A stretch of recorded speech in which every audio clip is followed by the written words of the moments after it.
এদিকে আবার চীন, রাশিয়া, ভারত সহ 94টি দেশ থেকে শেখ হাসিনাকে বৈধ সরকার বলে ঘোষণা দিল। হঠাৎ ঘুরে যাচ্ছে ক্ষমতার চাকা। ডক্টর ইউনূসকে পদত্যাগ করতে চাপ দিচ্ছে আওয়ামী লীগের নেতাকর্মীরা। হঠাৎ আবারও আওয়ামী লীগের কবলে পড়তে যাচ্ছে বাংলাদেশ, এমনই তথ্য ফাঁস হয়েছে সোশ্যাল মিডিয়াতে। আওয়ামী লীগ সরকারের আমলে গুমের অভিযোগ এনে প্রথমবার ট্রাইব্যুনালে শেখ হাসিনার বিরুদ্ধে অভিযোগ দাখিল।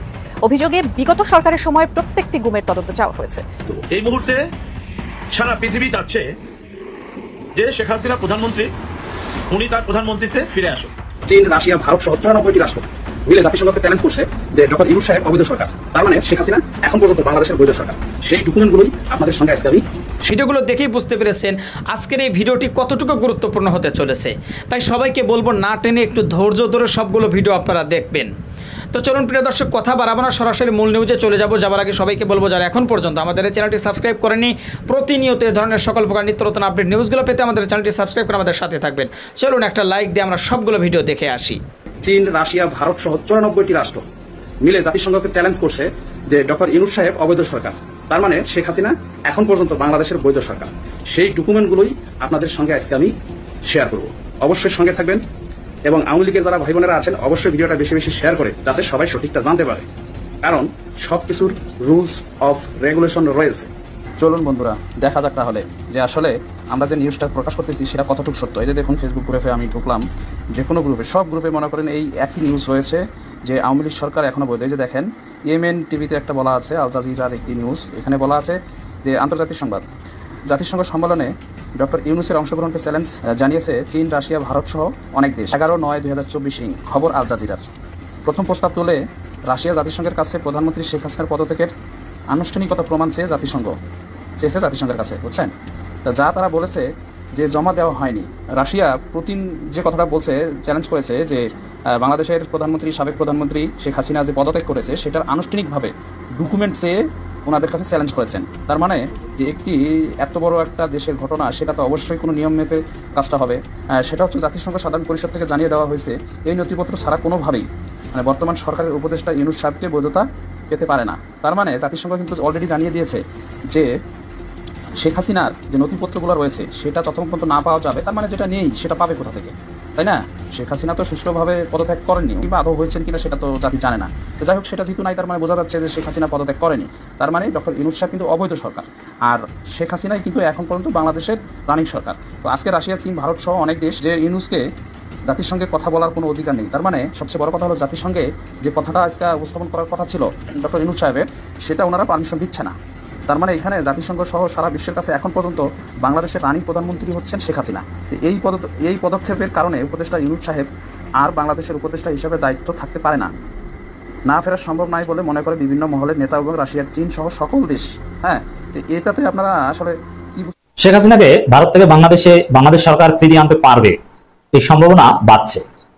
ভারত শেখ হাসিনাকে বাংলাদেশের হাতে তুলে দিবে এই সম্ভাবনা বাড়ছে এবং অলরেডি কিছু প্রক্রিয়া শুরু হয়েছে। দর্শক, একটা গুরুত্বপূর্ণ রিপোর্ট আমরা বিশ্লেষণ করবো, এটা আমাদের জন্য আশা করি। তো বাংলাদেশ সরকার সিরিয়াস হলে, দক্ষভাবে কূটনৈতিক প্রক্রিয়া চালাতে পারলে হাসিনাকে ফিরিয়ে এনে বাংলার মাটিতে বিচার করা সম্ভব হতে পারে এবং এই সম্ভাবনা বাড়ছে।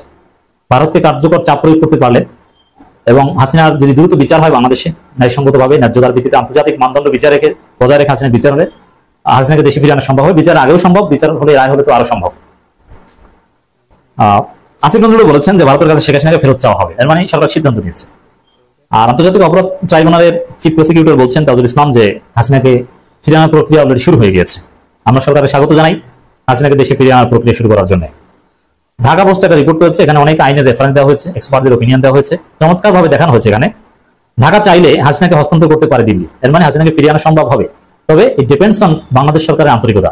If Bangladesh Sarkar is very sincere, interim government becomes very serious, it's possible. আইন সেটাই বলে।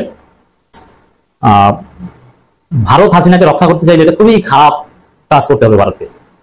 নিজেদেরকে একেবারে গণহত্যাকারীর একজন সহযোগী হিসাবে আন্তর্জাতিক সমাজে পরিচয় দিতে হবে ভারতকে, এবং বাংলাদেশের সাথে দ্বিপাক্ষিক চুক্তি নোটিশ দিয়ে বাতিল ঘোষণা করতে হবে। হাসিনাকে রক্ষা করতে চাইলে, যদি বাংলাদেশ সিরিয়াসলি চায়, ভারতকে খুবই বিব্রতকর পরিস্থিতির মধ্যে পড়তে হবে। মানে হাসিনাকে ফিরিয়ে আনা সম্ভব। ভারত হাসিনার জন্য এত বিব্রতকর পরিস্থিতিকে পড়তে চাইবে, এত ঝুঁকি কি নিবে? হাসিনার মাধ্যমে তার কোনো সার্ভিস পাবে না। হাসিনা তো এমনিতেই ন্যাচারাল ডেথের সময় হয়ে গিয়ে। দর্শক, এখন আমি দেখাবো আপনাদেরকে ভারতের যে আইন এবং ভারত বাংলাদেশের সাথে যে এক্সট্রাডিশন ট্রিটি, তার বিভিন্ন ধারা বিশ্লেষণ করে যে ভারত বাংলাদেশের কাছে হাসিনাকে ফেরত দিতে বাধ্য হবে। ভারতের হাতে আইনে সেই সুযোগ নেই। বাংলাদেশ সিরিয়াসলি চাইলে ভারত দিতেই হবে। এমনকি ভারতের কোনো নাগরিক যিনি মানবাধিকার কর্মী হাসিনার বিচার হওয়া উচিত এই মর্মে যদি ভারতের আদালতে রিট করেন যে হাসিনাকে ভারত রাখতে পারবে না, ভারতের আইন অনুযায়ী হাসিনাকে ফেরত দিতে হবে, যেহেতু মানবতা বিরোধী অপরাধের অভিযোগ রয়েছে। মোদী সরকার হাসিনাকে ফেরত দিতে না চাইলেও ভারতের আদালত যেহেতু স্বাধীন এবং ভারতের সুপ্রিম কোর্ট যেহেতু ন্যায়সঙ্গত রায় দেয়, এটা আমরা বিশ্বাস করি। সুপ্রিম কোর্ট ভারত সরকারকে কেন্দ্রীয় সরকার আদেশ দিতে পারে, কারণ ভারতেও সুপ্রিম কোর্টে সুপ্রিমেসি রয়েছে, জুডিশিয়াল সুপ্রিমেসি রয়েছে, বাধ্য হবে, সুযোগ কিন্তু রয়েছে। কারণ ভারত সরকার তো ভারতের আইন মানতে বাধ্য, ভারতের আইন অনুযায়ী শেখ হাসিনাকে ফেরত দিতে ভারত বাধ্য হবে। This is very significant. দর্শক, বাংলাদেশের সাথে ভারতের যে এক্সট্রাডিশন ট্রিটি তা ছাড়াও 1962 সালের প্রত্যর্পণ আইন রয়েছে, এক্সট্রাডিশন আইন রয়েছে ভারতে। এটা কিন্তু ভারতের আইন, এটা বাংলাদেশের সাথে চুক্তি না, চুক্তি তো আছে, সেটা নিয়ে আলাদাভাবে আসি। 1962 সালে ভারতের যে প্রত্যর্পণ আইনের সেই আইনের 12(2) ধারা এবং ভারত কিছু আর্টিকেল খুবই প্রাসঙ্গিক। তার আগে বাংলাদেশের সাথে যে 2013 সালের এক্সট্রাডিশন ট্রিটি, সেই চুক্তির 1 নম্বর অনুচ্ছেদে বলা হয়েছে বাংলাদেশ ভারতের তাদের ভূখণ্ডে কেবল সেই ব্যক্তির প্রত্যর্পণ করতে বাধ্য যারা প্রত্যর্পণযোগ্য অপরাধ ভারত ও বাংলাদেশী আইনের আওতায় কমপক্ষে 1 বছরের কারাদণ্ড মতো শাস্তির অপরাধ করার দায় দোষী সাব্যস্ত হয়েছে। তবে এই অনুচ্ছেদে সেই ব্যক্তির ক্ষেত্রে প্রযোজ্য হবে যাদের বিরুদ্ধে অপরাধের দায় অভিযোগ গঠন করা হয়েছে। এর মানে হাসিনার বিরুদ্ধে রায় হতে হবে, অত অপেক্ষা করার দরকার নেই। অভিযোগ গঠন করা হলেই ভারতের আইন অনুযায়ী হাসিনাকে ফেরত দিতে ভারত বাধ্য থাকবে। দোষী সাব্যস্ত হলে তো দিতেই হবে, দোষী সাব্যস্ত হওয়ার আগেও ফেরত দিতে হবে। বাংলাদেশ ভারত প্রত্যর্পণ চুক্তির অনুচ্ছেদ 10(3) ধারায় প্রত্যর্পণে চাওয়ার জন্য অনুরোধকারী রাষ্ট্রের পক্ষে উপযুক্ত কর্তৃপক্ষে জারি করা গ্রেপ্তারি পরোয়ানাই যথেষ্ট। এর মানে হাসিনার বিরুদ্ধে গ্রেপ্তারি পরোয়ানা জারি করলেই ভারতের বা আইন অনুযায়ী ভারত ফেরত দিতে বাধ্য থাকবে। তবে হ্যাঁ, আমরা সেই ধারাগুলোর দিকে আসি যে কোন কোন ক্ষেত্রে ভারত চাইলে অস্বীকার করতে পারে ফেরত দিতে। তো স্বাভাবিকভাবে হাসিনার বিরুদ্ধে মামলা রায় হওয়ার দরকার নেই, গ্রেপ্তারি পরোয়ানাই যথেষ্ট ফেরত চাইতে। এবং তাজুল ইসলাম যেটা বলেছেন যে আইনি প্রক্রিয়া শুরু হয়েছে হাসিনাকে ফেরত চাওয়ার। দেখেন, একসময় এই যে হাসিনা নিজের করা আইন নিয়েই নিজে ধরা খাচ্ছে। যেমন হাসিনার ট্রাইব্যুনালে হাসিনার এখন বিচার হবে, সেই ট্রাইব্যুনালে হাসিনার মৃত্যুদণ্ড হতে পারে। আবার হাসিনা ভারতের সাথে যেসব চুক্তি সহজ করেছেন সেই সহজ করার চুক্তিতে নিজে ধরা পড়তে পারেন। যেমন এক সময় এরকম বিধান ছিল যে ভারতের কাছে কোনো অপরাধীকে যদি বাংলাদেশ ফেরত চায় তাহলে সে অপরাধের তথ্য প্রমাণ ভারতের কাছে শেয়ার করতে হবে। কিন্তু 2016 সালে এক্সট্রাডিশন ট্রিটির যে অ্যামেন্ডমেন্ট হয়েছে তাতে অপরাধের প্রমাণ শেয়ার করার কোনো বাধ্যবাধকতা নেই। এর মানে হাসিনা যে অপরাধ করেছে সেই প্রমাণ ভারতের কাছে বাংলাদেশ সরকার শেয়ার করতে বাধ্য নয়। এর মানে প্রমাণ শেয়ার করা ছাড়াই ফেরত আসতে পারে। এবং এই ব্যবস্থা কিন্তু হাসিনাই করেছে ভারতের সাথে মিলে। 6 নম্বর অনুচ্ছেদে অপরাধী ব্যক্তি যদি রাজনৈতিক নেতা হন তাহলে তার প্রত্যর্পণ প্রত্যাখ্যান করা যেতে পারে। এই সুযোগটা নেওয়ার কথা অনেকে বলছেন, আওয়ামী লীগের লোকজন এতে একটু ফুরফুরা মেজাজে আছেন, কিন্তু না, দেখেন 1962 সালের প্রত্যর্পণ আইনের 31(1) ধারায় রাজনৈতিক ছাড়ের বিধান রয়েছে। তাহলে শেখ হাসিনা প্রত্যর্পণে অস্বীকৃতি জানানোর জন্য ভারত এটা ব্যবহার করতে পারবে না। তাতেও কারণ কি, চুক্তির 6(2) ধারায় বিশেষভাবে হত্যা ও অন্যান্য অপরাধের মতো অপরাধের বাদ দেওয়া হলো আন্তর্জাতিক আইনে গণহত্যা এবং মানবতার বিরুদ্ধে অপরাধের রাজনৈতিক অপরাধ হিসেবে স্বীকৃতি দিয়েছে। এর মানে 6(2) ধারা অনুযায়ী হাসিনার বিরুদ্ধে যে অপরাধ সেটা তো মানবতা বিরুদ্ধে অপরাধ। হাসিনার বিচার হচ্ছে কিন্তু খেয়াল করেন আন্তর্জাতিক অপরাধ ট্রাইব্যুনালে, কোন ডোমেস্টিক হত্যাকাণ্ডে না, আন্তর্জাতিক অপরাধ ট্রাইব্যুনাল। হাসিনার বিরুদ্ধে অভিযোগটা কি, মানবতা বিরোধী অপরাধ। অতএব মানবতা বিরোধী অপরাধ যেটা আন্তর্জাতিকভাবে স্বীকৃতি, সেই অপরাধে হাসিনার বিচার হচ্ছে। অতএব এই কারণে হাসিনাকে চাইলেও ভারত রাজনৈতিক নেতা বিবেচনায় ফেরত না দিয়ে পারবে না ভারতের আইন অনুযায়ী। এটা ভারত যদি সলচাতুরি করে ভারতের সুপ্রিম কোর্টে কেউ রিট করলে ভারত সরকার বাধ্য হবে। দ্বিতীয়ত, সেই ব্যক্তির প্রত্যর্পণ অপরাধের দায়ে আদালত বিচার করা হয় তাহলে অনুরোধকৃত রাষ্ট্রকে প্রত্যর্পণ অনুরোধ প্রত্যাখ্যান করার অনুমতি দিয়েছে অনুচ্ছেদ 7। এই বিধানটি হাসিনার ক্ষেত্রে প্রযোজ্য হবে না, কারণ তিনি ভারতের আদালতে বিচারের মুখোমুখি হবেন এমন কোনো অপরাধের অভিযোগ নেই। সারা পৃথিবী চাচ্ছে যে শেখ হাসিনা প্রধানমন্ত্রী, উনি তার প্রধানমন্ত্রীতে ফিরে আসে। এটা হচ্ছে সবচেয়ে খুশির খবর। এর পাশাপাশি খুব ইম্পর্টেন্ট যে খবরটা সেটা হচ্ছে জেনারেল ওয়াকার, উনি চাচ্ছেন বাংলাদেশে সদ্য সংগঠিত যে আইনের অবমাননা, সদ্য সংগঠিত যে স্বঘোষিত এবং যে বিপ্লবের কথা বলা হয়েছে, গণ অভ্যুত্থান, এটাকে স্বাভাবিক রূপ দিয়ে বাংলাদেশকে আবারও পুনরায় একটা গণতান্ত্রিক দেশ হিসেবে রূপান্তরিত করতে। উনি কিভাবে করবেন? উনি চাচ্ছেন একটা জাতীয় নির্বাচন দিবেন। এই নির্বাচন দিয়ে বাংলাদেশের যত রাজনৈতিক সংগঠনগুলো রয়েছে তাদেরকে নির্বাচন করার সুযোগ করে দিয়ে একটা ফেয়ার প্লেন লেভেল ফিল্ড, সবাই যাতে কম বেশি যার যার অবস্থান থেকে তারা তাদের নির্বাচন করে প্রতিনিধিত্ব করে জিতু খারুক একটা রেজাল্ট ফলাফল তারা পাবে। এটা চাচ্ছেন জনাব জেনারেল ওয়াকার সাহেব। এটা তো খুশির খবর, এটা সুখের খবর যে যত তাড়াতাড়ি সম্ভব বাংলাদেশের সেনাবাহিনী তাদের দায়িত্বকে পালন করে এই যে একটা অনিয়ম বিরাজ করছে, এটাকে মোকাবেলা করে যাতে সুন্দর করে দেশে গণতন্ত্র সুপ্রতিষ্ঠিত করা যায়, ফিরিয়ে আনা যায়, এটাই উনি চাচ্ছেন। তো এই যে পয়েন্ট, এই পয়েন্টের এগেইনস্টে ভয়ঙ্কর একটা তত্ত্ব রয়েছে। সেই ভয়ঙ্কর তত্ত্বটা হচ্ছে প্রফেসর ইউনূস সাহেব, উনি চাচ্ছেন বাংলাদেশকে একনায়কতন্ত্র বাংলাদেশ করতে। এটা অত্যন্ত গোপন সূত্রে আমাদের কাছে আসছে এবং সেটা উনি চাচ্ছেন। উনি চাচ্ছেন বাংলাদেশ থেকে জেনারেল ওয়াকারকে যে কোনো মুহূর্তে তাকে স্যাক করে দিতে। জেনারেল ওয়াকারকে যে কোনো মুহূর্তে বাংলাদেশ থেকে তিনি চাচ্ছেন তাকে সরিয়ে দিতে। এখন জেনারেল ওয়াকারকে বাংলাদেশ থেকে সরিয়ে দিয়ে উনি কি করবেন, কেন করবেন? একটা দুরভিসন্ধি।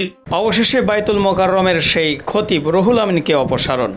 এই যে গত জুমায় যে একটা ঘটনা ঘটে গেছে বাইতুল মোকাররমে, বর্তমান যিনি খতিব রয়েছেন তিনি যখন জুমার খুতবা দিচ্ছিলেন, নামাজ পড়াবে মতো অবস্থায় সাবেক যেই পলাতক ছিল রুহুল আমিন তিনি কিন্তু অবশেষে সেই মসজিদের মধ্যে ঢুকে পড়ে এবং তার হাত থেকে মাইক্রোফোন নিয়ে তিনি নামাজ পড়াতে যায় বা খুতবা দিতে যায়। এমন সময় কিন্তু সংঘর্ষ শুরু হয়।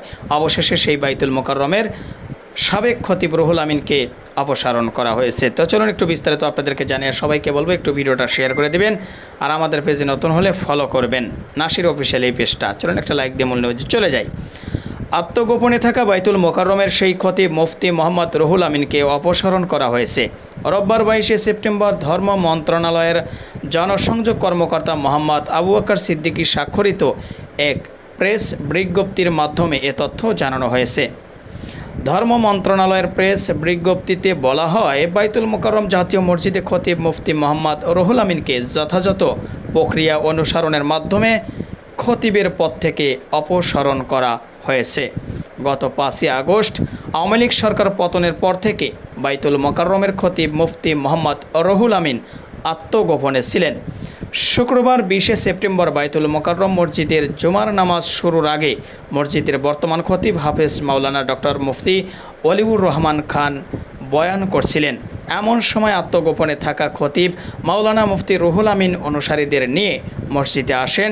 তারপর তিনি বর্তমান খতিবের মাইক্রোফোন হাতে নেন। সে সময় মাইক্রোফোন হাতে নেওয়ার নিয়ে বর্তমান খতিবের অনুসারী ও রুহুল আমিনের অনুসারীদের মধ্যে ঝামেলার সৃষ্টি হয়। সে সময় খতিবদের দুই পক্ষের মধ্যে হাতাহাতি ও সংঘর্ষের ঘটনাও ঘটে। বেশ কয়েকজন আহত হন এবং সংঘর্ষে উদ্ভূত পরিস্থিতি খতিব মুফতি রুহুল আমিন নামাজ না পড়িয়ে বাইতুল মোকাররম মসজিদ ত্যাগ করেন। সংঘর্ষের ঘটনায় মসজিদের সাধারণ মুসল্লি বিচলিত হয়ে পড়েন। আইন শৃঙ্খলা রক্ষাকারী বাহিনী পরিস্থিতি শান্ত করে পরবর্তী সময়ে খবর পেয়ে মসজিদে আসেন সেনাবাহিনীর সদস্যরাও। তো যাই হোক প্রিয় দর্শক শ্রোতা, আশা করি বিস্তারিত জানতে পেরেছেন এবং বুঝতে পেরেছেন। অবশ্যই আপনাদের মূল্যবান মতামত জানাবেন, আর পারলে ভিডিওটি শেয়ার করে সবাই দেখার শোনার সুযোগ করে দেবেন। আর আমাদের নাসির অফিসিয়াল এই পেজটি এখনও যারা ফলো করেননি, প্রতিনিয়ত এ ধরনের সকল প্রকার নিত্য নতুন আপডেট নিউজগুলো পেতে আমাদের এই পেজটি ফলো দিয়ে আমাদের সাথে থাকবেন। আর যারা ইতিমধ্যে ফলো দিয়েছেন তাদেরকে অসংখ্য ধন্যবাদ। তো প্রিয় দর্শক, মুফতি রুহুল আমিন যিনি সাবেক খতিব ছিল, তিনি যে জুমার নামাজের দিন অর্থাৎ শেখ হাসিনা দেশ ছেড়ে চলে যাওয়ার পর এতদিন পর মসজিদে এসে যেই দাবিটা করেছিল যে সে নাকি এখনও সে মসজিদের খতিব রয়েছে এবং সে পালায়নি, আত্মগোপনে ছিল না, সে কিন্তু দাবি করেছে। তো এখন তাকে অপসারণ করা হয়েছে। কাজটা কেমন হয়েছে আপনার কাছে মনে হয় সেটা কমেন্ট বক্সে জানান। ভালো থাকবেন। ভিডিওটি ছিল এ পর্যন্তই। আল্লাহ হাফেজ। প্রিয় দর্শক শ্রোতা, যে ভিডিওগুলো নিয়ে আজকে আপনাদের সম্মুখে হাজির হয়েছিলাম সেই ভিডিওগুলো কিন্তু ইতিমধ্যেই আপনারা দেখে ফেলেছেন এবং সকলের কথাগুলো শুনে ফেলেছেন। তো অবশ্যই এবার আপনাদের মূল্যবান মতামত জানানোর পালা। আপনাদের কি মনে হয়, কি জানলেন বুঝলেন এই ভিডিও থেকে, সেটা অবশ্যই এখন আপনারা এই ভিডিওর কমেন্ট বক্সে আপনাদের মূল্যবান মতামত জানিয়ে দিন। আর হ্যাঁ, সবাইকে বলবো আমাদের এই চ্যানেল কিন্তু প্রতিনিয়ত এই ধরনের সকল প্রকার নিত্য নতুন আপডেটগুলো আমরা সবসময় দেওয়ার চেষ্টা করি। তো অবশ্যই আপনাদেরকে বলবো যারা এখনও পর্যন্ত আমাদের এই চ্যানেলটি সাবস্ক্রাইব করেনি, প্রতিনিয়ত এই ধরনের সকল প্রকার নিত্য নতুন আপডেট নিউজগুলো পেতে আমাদের এই চ্যানেলটি সাবস্ক্রাইব করে আমাদের সাথে থাকবেন। আর ইতিমধ্যেই যারা সাবস্ক্রাইব করে দিয়েছেন তাদেরকে অসংখ্য ধন্যবাদ জানিয়ে ভিডিওটি এখানে শেষ করছি। সে পর্যন্ত সকলে ভালো থাকবেন, সুস্থ থাকবেন। আবারও দেখা হবে, কথা হবে নতুন কোনো টপিকে, নতুন কোনো ভিডিও নিয়ে। আল্লাহ হাফেজ।